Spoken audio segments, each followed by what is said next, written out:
Hallelujah, hallelujah. Hallelujah. വചനം പറയുകയാണ്, കർത്താവ് തളർന്നവന് ബലം കൊടുക്കുന്നു, ക്ഷീണിച്ചവന് ശക്തി പ്രദാനം ചെയ്യുന്നു. നമുക്ക് വളരെ പരിചയമുള്ള ഒരു വചനഭാഗമുണ്ട്, യെശയ്യാ 40:31. അവർ ഓടിയാലും തളരുകയില്ല, നടന്നാലും ക്ഷീണിക്കുകയില്ല. കർത്താവിൽ ആശ്രയിക്കുന്നവർ കഴുകനെ പോലെ ചിറകടിച്ചുയരും. യുവാക്കൾ പോലും തളരുകയും ക്ഷീണിക്കുകയും ചെയ്തേക്കാം, പക്ഷേ കർത്താവിൽ ആശ്രയിക്കുന്നവർ തളരുകയില്ല. ആരാണ് തളരാത്തത്? ഒന്ന്, കർത്താവിൽ ആശ്രയിക്കുന്നവർ. രണ്ട്, എന്തിനു വേണ്ടി ഓടിയാലാണ് തളരാത്തത്? നമ്മൾ പറയുന്നു ഓടിയാൽ തളരുകയില്ല, ഓടിയാൽ കുറെ നാളായി ഓടിയാൽ തളരുകയില്ല, ഓടിയാൽ തളരുകയില്ല, നടന്നാൽ ക്ഷീണിക്കുകയില്ല.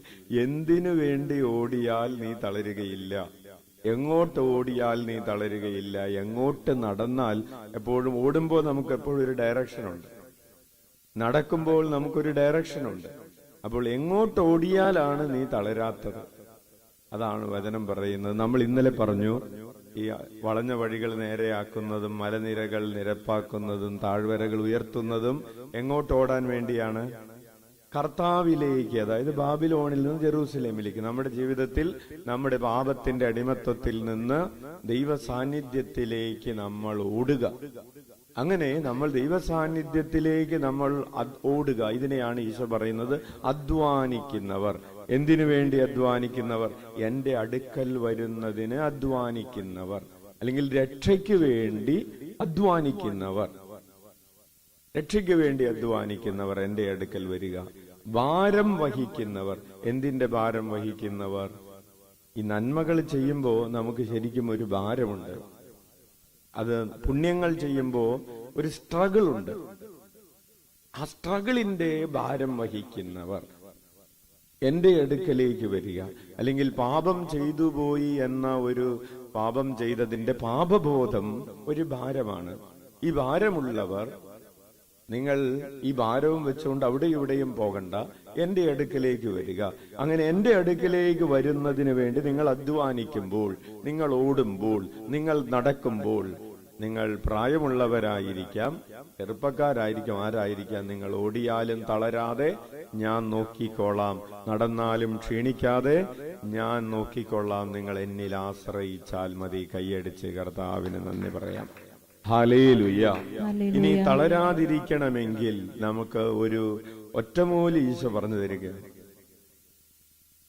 നമ്മൾ ഓടിയാൽ തളരാതിരിക്കണമെങ്കിൽ, നമ്മുടെ ജീവിതം നമുക്ക് ഭാരമായി മാറാതിരിക്കണമെങ്കിൽ, നമ്മുടെ ഈ ആത്മീയ ജീവിതം, നമ്മുടെ സുഹൃതങ്ങളിലുള്ള ജീവിതം ഒരു വിഷമവും ഭാരവും ഒരു വിരസതയായി മാറാതിരിക്കണമെങ്കിൽ ഉള്ള ഒറ്റമൂലി ഈശോ പറയുകയാണ്, നിങ്ങൾ എന്റെ വിനീതമായ അവസ്ഥ പഠിക്കുക.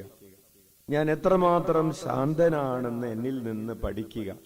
അപ്പോൾ പുൽക്കൂട്ടിലുള്ള ഈശോ എത്രമാത്രം ചുരുങ്ങി, എത്രമാത്രം ഒതുങ്ങി. അമ്മത്രേസ്യ പറഞ്ഞതുപോലെ, ആമ ഒതുങ്ങുന്നത് പോലെ ഒതുങ്ങി, ഉള്ളം പൊന്നി പതുങ്ങുന്നത് പോലെ പതുങ്ങി ചുരുങ്ങി ഈശോ പുൽക്കൂട്ടിൽ കിടക്കുന്നത് എന്നിൽ നിന്ന് പഠിച്ചു കഴിയുമ്പോൾ നിങ്ങൾക്ക് ആ വിനീതമായ അവസ്ഥ, ശാന്തത ഹൃദയത്തിൽ ഉണ്ടായി കഴിയുമ്പോൾ പിന്നെ നിങ്ങൾക്ക് ഭാരമുണ്ടാവുകയില്ല, അസ്വസ്ഥതയുണ്ടാകുകയില്ല. ഈ ഭാരമെല്ലാം ലഘുവായിട്ട് തോന്നും. കൈയടിച്ച് കർത്താവിന് നന്ദി പറയാം. Hallelujah, hallelujah.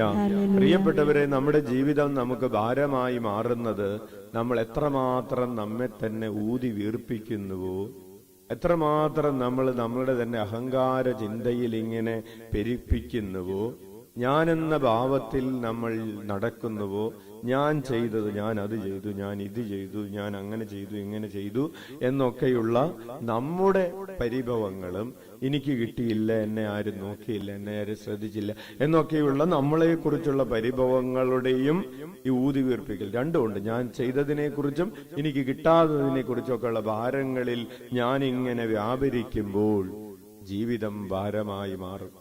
ഈശോ പുൽക്കൂട്ടിലേക്ക് എല്ലാ മഹത്വവും ഉപേക്ഷിച്ച് ചുരുങ്ങി ചുരുങ്ങി ചുരുങ്ങി ചുരുങ്ങി വന്ന് കിടക്കുന്നത് പോലെ നമ്മൾ ചുരുങ്ങാൻ തയ്യാറാകുമ്പോൾ നമ്മൾ ചെയ്തതിനെ കുറിച്ചുമുള്ള ഭാരമില്ല, മറ്റുള്ളവർ നമ്മളോട് ചെയ്തതിനെ കുറിച്ചും ഉള്ള ഭാരമില്ലാതെ നമുക്ക് ഭാരമില്ലാത്ത ഈശോ പറയുകയാണ്, എന്റെ ഭാരം ലഘുവാണ്, നിങ്ങൾക്കത് വഹിക്കാൻ പറ്റും. എന്റെ അടുക്കിലേക്ക് വരുന്നതും എന്റെ അടുക്കലിൽ നിന്ന് മറ്റുള്ളവരുടെ അടുക്കലേക്ക് പോകുന്നതുമെല്ലാം ഒരു ഭാരമായിട്ടല്ല മാറുന്നത്, പിന്നെ എന്തായിട്ടാണ്? അതൊരു ഭാരമല്ല, പിന്നെ എന്താണ്? അതൊരു ഭാഗ്യമാണ്. കൈയടിച്ച്, രണ്ടിലും ഭാഗ്യമുണ്ട്. കൈയടിച്ച് കർത്താവിന് നന്ദി പറയും. ആ ഭാഗ്യത്തിലേക്കാണ് കർത്താവ് നമ്മെ വിളിക്കുന്നത്. ആത്മീയ ജീവിതം ദിവ്യബലിയിൽ കാലത്ത് വെളുപ്പിന് എഴുന്നേറ്റ് പോരുന്നത് ഒരു ഭാരമല്ല, അതൊരു ഭാഗ്യമാണ്. ഉറക്കെ വിളിക്കാം, ഈശോയേ. നമുക്ക് ഇന്ന് വളരെ പ്രത്യേകമായി ദിവ്യബലിയിൽ നമ്മുടെ ഡൊമിനിക്കൻ കോൺവെന്റിൽ ഉണ്ടായിരുന്ന തെരേസ മദർ കഴിഞ്ഞ ആഴ്ച പെട്ടെന്ന്, സിസ്റ്റർ നേരത്തെ സൂചിപ്പിച്ചിരുന്നതാണെങ്കിലും സിസ്റ്ററിനെ യാത്ര പറയാനുള്ള ഒരു സമയമൊന്നും കിട്ടാതെ സിസ്റ്ററിന് പെട്ടെന്ന് പോകേണ്ട വന്നു, ചില ഉത്തരവാദിത്വം